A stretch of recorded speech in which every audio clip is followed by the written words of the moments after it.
Prepare yourself to dive into one of the darkest, most grotesque and fascinating stories in European royalty. This is not just another tale about kings and empires. It's a deep descent into the physical and moral decay of one of the most powerful men who ever lived, Philip II of Spain, the king who ruled half the world, yet ended up being devoured alive by his own body.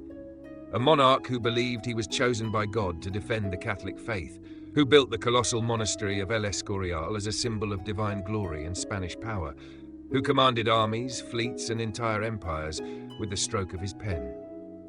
But behind the image of holiness and authority hid a dark, obsessive, solitary man, tormented by his own demons. Failed marriages, dead heirs, family betrayals, and a religious fanaticism that bordered on madness turned Philip into a prisoner of both his faith and his palace. And when his body began to rot while he was still alive, the king of the world discovered that no earthly power can defy the judgment of nature. Worms, fever, and the stench of decay transformed Europe's most feared monarch into a spectacle of horror and misery. Even today, the story of Philip II provokes both astonishment and revulsion, not only for the physical agony he endured, but for the cruel irony of his fate. The man who hunted heretics in the name of purity was himself consumed by the impurities of his own flesh. It is this duality between glory and decay, faith and suffering, throne and tomb that we'll explore in this video. So go ahead and leave your like and subscribe to the channel, because your support is what keeps stories like this alive here on YouTube. Every subscription helps the algorithm recognize that people still care about profound historical content, allowing forgotten, disturbing, yet real stories like that of Philip II to reach more viewers. Support this journey into the hidden side of history and get ready to discover how the king who believed himself to be the incarnation of divine power was ultimately reduced to dust, flesh, and eternal silence. It was the 16th century, and the world seemed to revolve around a single name: Philip II of Spain. Son of the legendary Emperor Charles V, he inherited an empire so vast that chroniclers of the time declared the sun never sets upon it. From the Americas to the Philippines, from the silver mines of Potosi to the palaces of Madrid, his power appeared infinite. But behind the golden gleam of crowns and armor stood a man consumed by a sense of duty that bordered on obsession. Philip was the embodiment of discipline. He slept little, ate frugally, and spent endless hours secluded in his study, buried in papers, decrees, and correspondence. No decision was too small to escape his attention. Everything passed through him. Every execution, every appointment, every war. It was said that the king read everything and signed everything. Absolute power rested in his hands, hands hardened by writing and deformed by gout. Yet Philip's true prison was not his throne. It was his own mind. The son of Charles V had been raised to believe that ruling was a sacred duty. His entire life was guided by the conviction that he had been chosen by God to preserve the purity of the Catholic faith against the advance of Protestantism. That belief shaped his every action, turning him into not only a ruler but also an inquisitor, a strategist, and a martyr to his own cause. However, that devotion came at a terrible price. In his heart, there was no room for affection. He married 4 times, but each union was a political alliance, cold and distant. His first wife died in childbirth. His second, Mary Tudor, the infamous Bloody Mary of England, was one of the few glimpses of tenderness Philip ever experienced, but she too left him without an heir and plunged him deeper into loneliness. His other marriages produced both children and tragedies. The most infamous of them, Don Carlos, descended into madness and turned against his father, forcing the king to make one of the cruelest decisions of his life: to imprison his own son. The prince died in confinement, and many claimed that Philip never forgave himself. This mixture of faith, guilt, and solitude followed him all his life, turning him into a stern king with a distant gaze. The palace servants said that the king's silence was heavier than any sentence, and few dared to look him in the eye.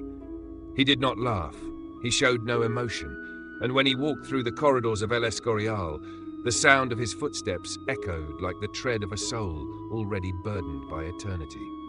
El Escorial, in truth, was the mirror of his soul, monumental, cold, rigid.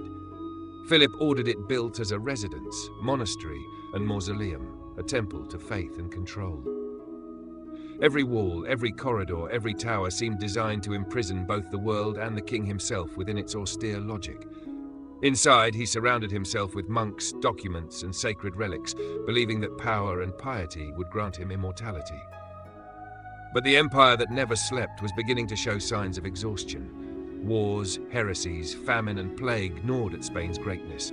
The invincible Armada, the symbol of his pride, was destroyed by storms and the English navy. Philip showed no emotion, yet witnesses knew. The man of iron was breaking inside. The king who believed he ruled in the name of God began to doubt his own destiny. From that moment, the silence of El Escorial grew heavier, denser, almost suffocating. Philip II still worked, still prayed, still signed decrees that reshaped the world, but something in his eyes had changed. It was as if he already sensed that, behind the gold and glory, death was waiting, patient, relentless, invisible. And it is here that our story descends into the shadows. Because the king of the empire, where the sun never set, was about to discover that his true enemy came not from England, nor from heretics, nor from the devil, but from the very flesh he once believed was touched by God. Behind the rigid and majestic image of Philip II of Spain was a man deeply scarred by solitude and his inability to love in peace. He was a king, a conqueror, and a symbol of absolute power. Yet he never found comfort in anyone's arms. He married 4 times, always for political alliances, matters of state and religious duty, but in none of them did he find the kind of love that could ease the weight of his crown. His first marriage, to Maria Manuela of Portugal, marked the beginning of a tragedy that would shape his entire emotional life. Young, discreet, and frail, Maria gave birth to the long-awaited heir, Don Carlos, but died just days later, leaving the king suspended between the joy of fatherhood and the abyss of grief. It is said that Philip, standing before her body, did not weep in public, but spent the entire night in absolute silence, staring at the cradle and murmuring prayers only he could understand. That first blow transformed him forever. From that moment on, love became, for Philip, a dangerous territory, a place where joy and pain walked hand in hand. Still young, he was pressured to marry again. This time to Mary Tudor of England, the Queen history remembers as Bloody Mary. The marriage had a clear purpose: to unite the Iberian and English crowns and to strengthen Catholicism against the Protestant advance. Philip travelled to London with the cold precision of a diplomat, yet unexpectedly found in Mary something he had never encountered before, a reflection of his own loneliness. She was older, haunted by trauma and rejection from her people, but she welcomed him with an almost maternal devotion. Despite their cultural differences and language barriers, a quiet companionship grew between them. In the rare moments when court protocol loosened its grip, Philip revealed a surprisingly gentle side, speaking with her about music, art, and faith. But fate was cruel once again. Mary died without bearing children, and Philip returned to Spain carrying a grief few could comprehend. In secret, he wrote a line that would follow him to his grave. Open quote, "I lost the throne, but more than that, I lost the only woman who saw me as a man and not as a king." It remains the only known expression of such intimate vulnerability from a man the world saw as carved from stone. Close quote. After that loss, Philip's heart closed for good. His next 2 marriages, first to Elizabeth of Valois, daughter of the King of France, and later to Anna of Austria, were more political than personal. Elizabeth brought a fleeting ray of light into his life. She was young, graceful and kind, admired even by the coldest courtiers. For the first time in years, Philip was seen smiling. Yet happiness once again was short-lived. Elizabeth died at just 23, following complications in childbirth. The king retreated once more into prayers, penance and ceaseless work. Anna of Austria, his final wife, represented a union of duty and dynastic survival. She was obedient and devout, and though she bore him children, their relationship was defined by emotional distance. Philip was aging, and the flame of any genuine passion had long since died. Among his children, the most tragic of all was Don Carlos, the firstborn. From a young age, the prince displayed erratic behavior, violent outbursts, mood swings, and signs of mental instability. Some biographers suggest epilepsy and trauma caused by the father's excessive severity. Others believe that Philip's obsession with discipline and purity created an atmosphere of fear that suffocated his son. What is certain is that the relationship between father and son deteriorated until it reached catastrophe. Don Carlos became entangled in conspiracies and was accused of plotting to flee to the Netherlands, where he planned to challenge royal authority. To Philip, this was more than betrayal. It was a mortal wound to his soul. The king ordered his son's imprisonment and isolation. Months later, the prince died in captivity under mysterious circumstances. Some claimed illness, others whispered of poison to prevent scandal. What is known is that Philip was never the same afterward. The shadow of Don Carlos haunted him. Monks at the monastery of El Escorial reported that on sleepless nights, the king would wander through the corridors murmuring his son's name. They said he would sometimes stop before the stone walls, listening, as if hearing voices from within the stone itself, the echo of his own guilt. That guilt would follow him to the end, shaping the man who would later be devoured by both body and conscience. The loves and losses of Philip II were not merely personal tragedies, but reflections of the empire he embodied, grand on the outside, decaying within. The king who sought redemption through faith became a prisoner of his own destiny. With every death, with every failure, Philip's heart grew harder, transforming into a fortress where neither light nor comfort could enter. He ruled the world, but not his own heart. And it is at this point, between pain and duty, that begins the downfall of the most powerful man on earth, a downfall that would become not only spiritual but also physical, brutal, and irreversible. And here begins the next chapter of our story, the moment when the king of the world begins to fight his most terrible battle, not against his enemies, but against the slow and inevitable decay of his own flesh. Philip II believed with unshakable conviction that he had been born with a divine mission, to defend the Catholic faith and cleanse the world of sin and heresy.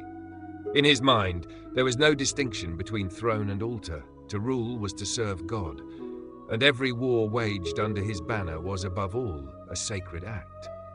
He saw himself as the right hand of the Creator, the chosen instrument to restore order and orthodoxy in a Europe torn apart by the Protestant Reformation. That conviction transformed him into the ultimate symbol of militant Catholicism and led him to finance, with the gold and silver of the Americas, one of the most intense religious campaigns in history.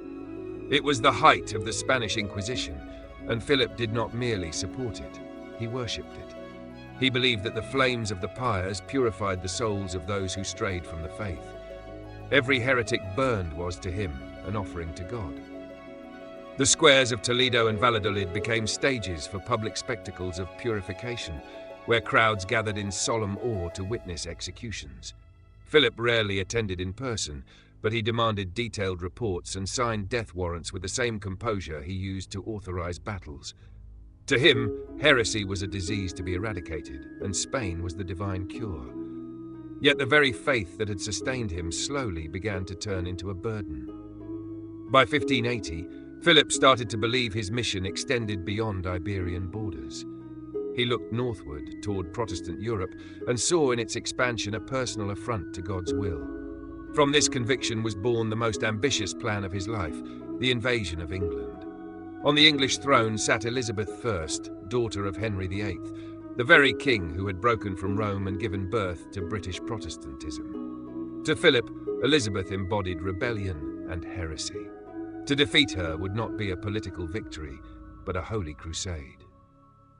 In 1588, the king ordered the formation of the legendary Invincible Armada, a colossal fleet of over 130 ships and 30,000 men, designed to cross the English Channel and return England to the embrace of the Catholic Church. The plan was as meticulous as it was grand, a reflection of the king himself. The ships were blessed by priests, their banners bore golden crucifixes, and each soldier swore loyalty not just to Spain, but to God. Philip believed heaven was on his side, but when the wind changed, so did destiny. The sea, which had so often carried Spain to glory, became its executioner. Violent storms scattered the fleet, sinking ships and washing bodies ashore along the coasts of Ireland and Scotland. The so-called Invincible Armada became a floating graveyard. England, with its lighter and faster ships, completed the disaster. When the news reached Madrid, the palace fell into silence. Philip, seated in his study, read the reports without changing expression. No tears, no outburst, only his eyes fixed on the crucifix before him. Days later, he wrote a letter to one of his closest advisors containing a phrase that would become legendary. Open quote, "I did not lose to England, I lost to pride." Close quote. That confession revealed a rare flash of self-awareness in a man who had always considered himself infallible. He understood too late that his blind faith in divine destiny had led him to ruin.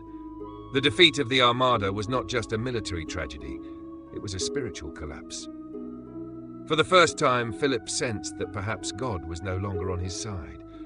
The empire upon which the sun never set began to fall into shadow. Prestige faded, the economy crumbled, and tens of thousands lay dead.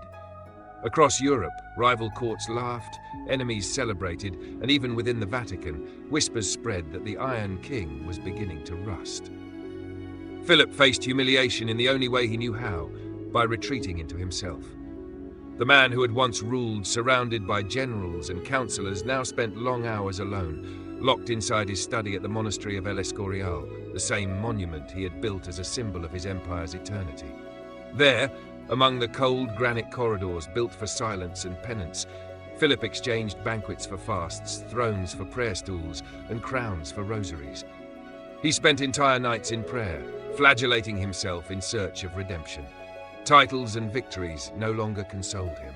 His aging body bore the marks of gout and exhaustion, while his mind was haunted by the memories of all those who had died in his name.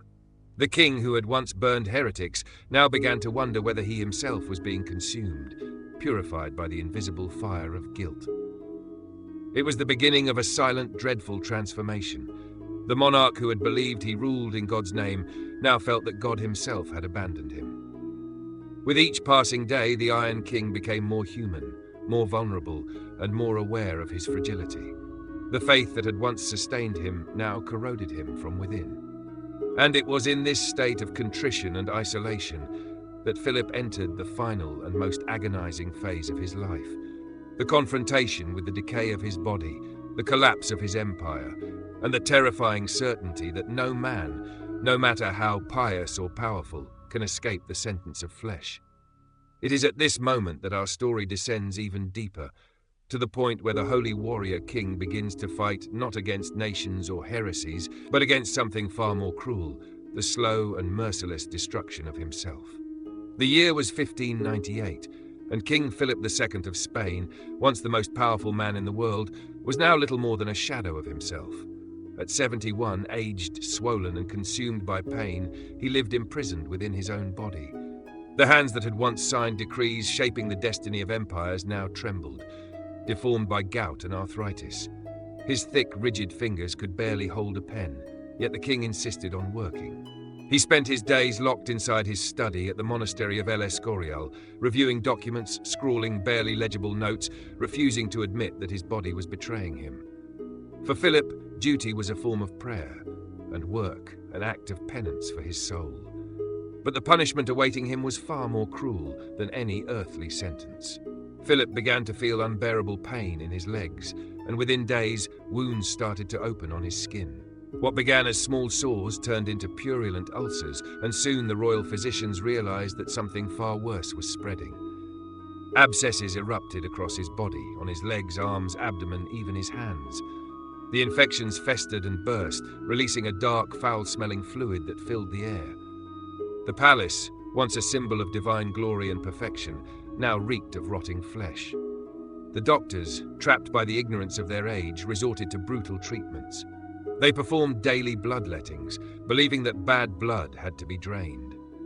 They rubbed ointments of mercury and arsenic on the wounds, convinced that the metals would balance the humours and stop the infection. Instead, they only worsened it. The substances burned the living flesh, and the poison seeped into the blood, hastening the king's decay. Philip was literally rotting alive. The open wounds attracted flies, and soon maggots began to appear. Horrified servants reported that the insects laid eggs in the sores, and within days the larvae could be seen squirming beneath the skin. The king's body had become a battlefield, flesh against decomposition. And still, Philip refused to abandon his royal routines. He demanded that state documents be brought to him, and with superhuman effort tried to write, his letters crooked and smeared with blood. It was as though, as his body disintegrated, he clung desperately to the illusion that he still ruled. The constant fever drove him into delirium, and in his few lucid moments he prayed, begging for forgiveness, begging for strength, and at times, according to the monks of El Escorial, begging God to let him die. The stench that emanated from his body became unbearable. No amount of incense, perfumes, or herbs could mask it. The air in his chamber grew so heavy that even his most loyal servants had to cover their faces with cloths soaked in vinegar. Aware of the horror he inspired, Philip ordered the windows to remain closed, muttering darkly, open quote, so that the smell of the king does not offend the people who still revere him. Close quote. It was as if he was trying to preserve dignity to the very end, refusing to let the world see how thoroughly death had already conquered him. But the truth could not be denied. The wounds would no longer heal, pus oozed, and dark blood stained the sheets. The king screamed in pain whenever his attendants tried to move him, and the household spent sleepless nights trying to ease his suffering. Some priests claimed that his agony was a divine purification, that God was cleansing his sins through his flesh. But the scene resembled hell itself. The man who had once been feared by kings and popes now lay motionless, wrapped in linens soaked with pus, surrounded by flies and groans. The palace, once the embodiment of Spain's power and piety, had become a living tomb, with the king as the corpse that still breathed. Even in this torment, Philip never stopped believing that his suffering had purpose. He ordered daily masses beside his bed and asked the monks to read him passages from scripture aloud. He listened intently, even when his eyes could no longer stay open. In his fevers, he claimed to see shadows, angels and saints, but also the souls of those he had condemned to burn. The past came back to haunt him. Whether it was guilt or delirium, Philip spent his final days surrounded by ghosts of faith and of death.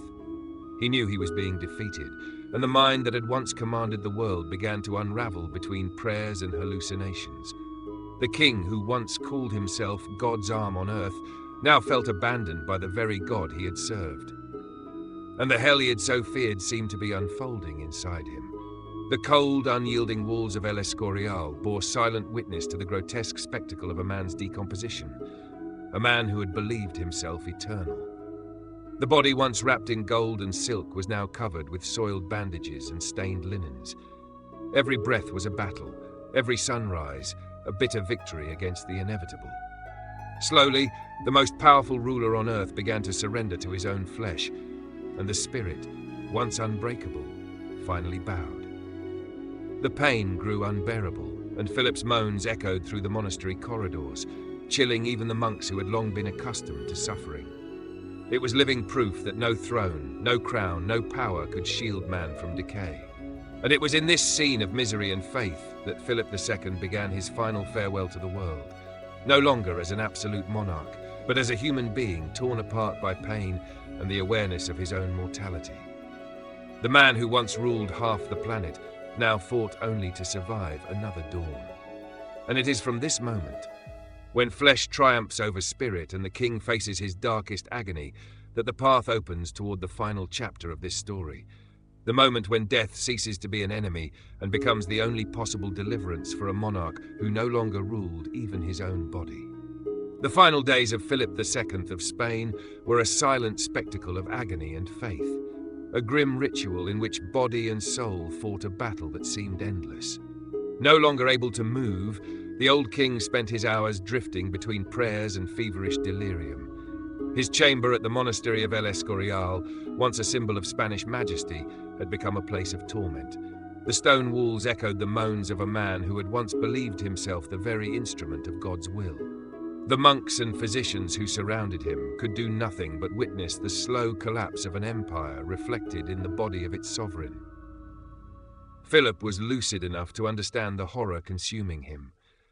He could see the open wounds, feel the maggots writhing beneath his skin, and recognize the stench emanating from his own body.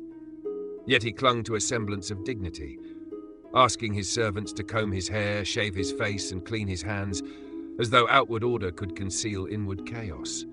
They obeyed with tears in their eyes, for each touch, no matter how gentle, tore screams of pain from the dying king. His fever worsened, his body swelled, and his wounds festered. It was as if he were being slowly devoured from within. At times he raved, calling for his dead sons, his lost wives, even his father, Charles V, whose shadow had haunted him all his life. At other times he was lucid, calm, reflective, aware of the full weight of his fall. In one of those rare moments of clarity, he summoned his heir, the young Prince Philip, future Philip III, to his bedside. The air was nearly unbreathable, thick with incense and decay. The boy, still untested and visibly shaken, approached hesitantly. The father, feverish and hollow-eyed, fixed him with a piercing gaze and whispered between gasps. Open quote, "My son, I have been treated like an old dog. Remember this when you are king. Nothing is eternal, not even power." Close quote. Those words would echo through the centuries, heavy with both pain and irony. The final confession of a man who had finally understood the true cost of sovereignty. Philip knew that his death was not just the end of a man, but the beginning of an empire's decline. The sun that once never set over Spain's dominions was sinking at last. After that final lesson, the king asked for the crucifix that had once belonged to his father. It was small, worn by time, but heavy with meaning. When it was placed in his hands, he gripped it tightly and murmured, open quote, "Now, Lord, do with me what you will." Close quote. It was the ultimate surrender of a man who had spent his life believing himself the executor of divine will. For the first time, he stood before God not as a king, but as a sinner. The hours that followed were marked by unspeakable suffering. The body was no longer flesh, but a colony of living wounds. The larvae that fed on his decaying skin shifted beneath the sheets, and the fever's heat turned the room into a furnace. Yet Philip remained conscious. The man who had once burned heretics now burned from within, consumed by fever and perhaps by remorse. It is said he asked that the candles not be removed so that he could gaze upon the crucifix until the very end. His eyes, fixed on the cross, sought not salvation but understanding. He whispered broken prayers between shallow breaths, searching for meaning in such profoundly human pain after a life so devoted to the divine.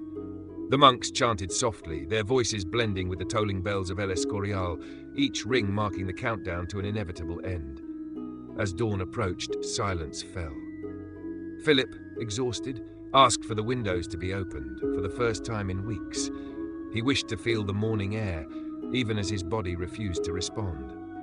When the first rays of sunlight entered the chamber, they touched the wrinkled face of the dying king. For the last time, he looked toward the sky. A monk kneeling beside him heard a faint whisper escape his lips. Open quote, "All that I have built is dust, but may my dust serve God's will." Moments later, his chest rose slowly, then fell and did not rise again. It was over. The clock marked a little after 5 in the morning. The king who had ruled half the world died alone, devoured by worms, fever, and guilt, never losing consciousness of his own ruin. When the news of his death was announced, El Escorial fell into a heavy silence, as though the monastery itself were in mourning. The bells tolled slowly, and the word spread across Europe, dividing the continent between horror and grim satisfaction. To some, Philip had died a martyr of faith. To others, he had been punished by the very faith he wielded as a weapon. The funeral preparations were hurried, for the body was already falling apart. The embalmers could not contain the decay, and the stench that filled the royal chamber forced the monks to hasten the burial. The man who had sought immortality was swallowed by his own fragility. The empire he had built began to crumble, just as the body that had sustained it had crumbled first. Even in death, the image of Philip II haunted Spain. His son, the new king, inherited not only the crown but the weight of a shadow impossible to escape. And it is within this atmosphere of decline and bitter inheritance that the final chapter of this story begins, when the Iron Throne, now stained with blood and silence, becomes both legacy and curse. The name Philip II would echo through history, not as a symbol of glory, but as an eternal reminder of the fragility of power and the terrible price of faith. Today, centuries later, the monastery of El Escorial still stands tall on the outskirts of Madrid, a fortress of stone and silence that seems to trap within its walls the weight of an entire era. Deep within its cold royal crypt lie the mortal remains of Philip II, the king who once ruled half the world, yet ended his life a prisoner of his own body. But the monks and guards who care for the place say the king's rest has never been complete. There are tales, passed down through generations, of strange noises echoing through the corridors in the dead of night, of shuffling footsteps, faint murmurs, and on certain nights a subtle scent of burnt flesh, as if the air of El Escorial still carried the fevered breath of his final days. Some say it's only legend, a whisper of collective imagination. Others swear it is the king's own restless spirit, unable to find peace, wandering the very monastery he built as a monument to eternity, and which became his tomb instead. Whether myth or memory, El Escorial remains the perfect reflection of Philip II's legacy, grand, severe, and profoundly melancholic.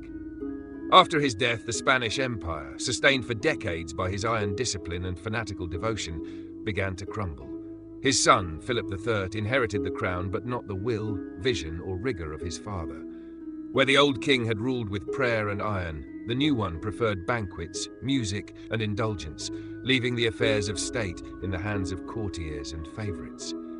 The result was the slow collapse of what had once been the most feared empire on earth. The colonies in the Americas began to rebel, Spain's economy sank under the weight of endless wars and crushing debts, and the blind faith that had once held the monarchy together decayed into superstition and despair.